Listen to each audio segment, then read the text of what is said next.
Hi guys, welcome to my channel. Share ko lang sa inyo itong aking plein air practice. Ginawa ko to last pre-pandemic, no? Year 2020. Hindi ko to na-upload dati. So ngayon ko lang in-upload.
So yun, inuna ko yung sky and then sumunod yung malalayong mga puno.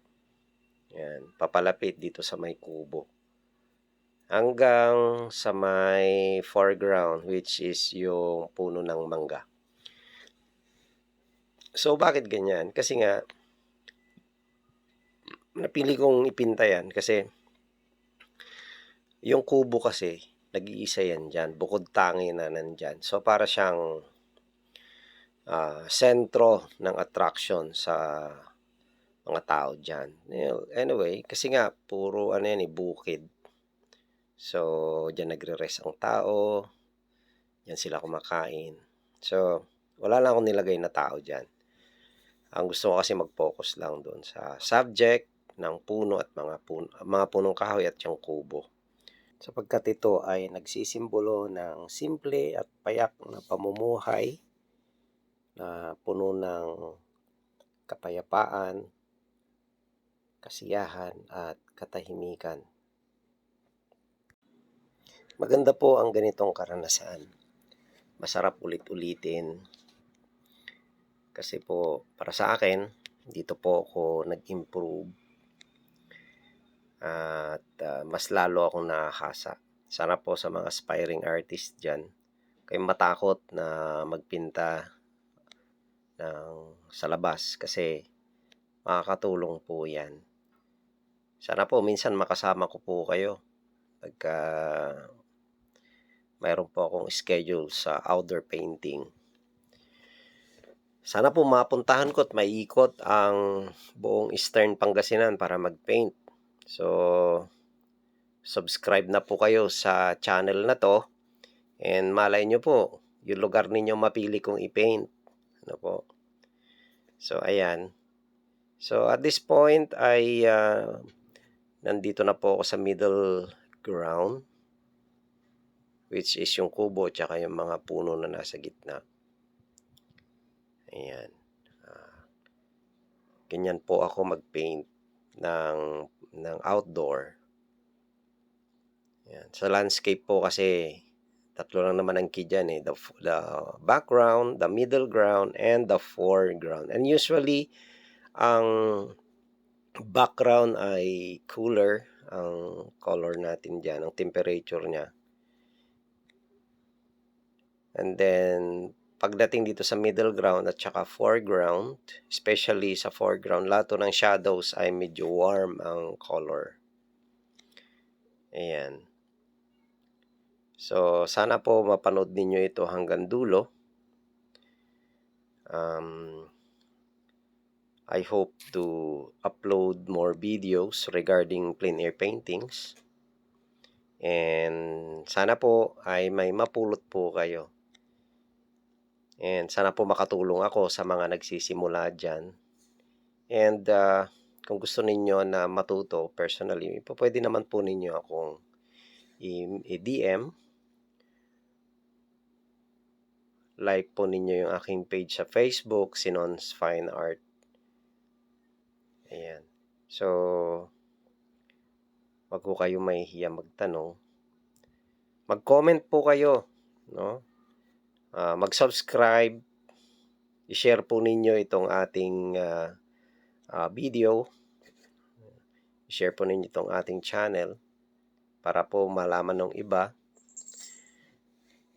Paki-click na rin po ang notification bell para po ma-update kayo sa mga susunod kong mga uploads. Marami po tayong pag-aaralan dito sa channel na ito. And i-watch out po ninyo yung aking mga basic drawing tutorials. Ayan. So, dito nag-start na ako na mag-build ng color dito sa aking foreground. Ayan. So, marami pong salamat pala sa pag-subscribe, sa panonood. Salamat din po doon sa may-ari nitong farm. Isang napakagandang alaala po ito. Ito po ang buhay nung bago mag-pandemic. Ayan. God bless you guys. Sana ay mainganyo po kayo na magpinta rin po.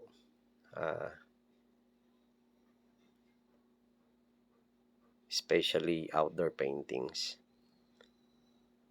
Ayan po. Maraming pong salamat sa panonood. At ganun din ay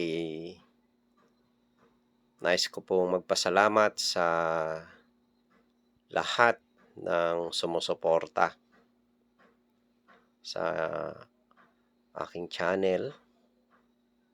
Ayan. God bless you guys.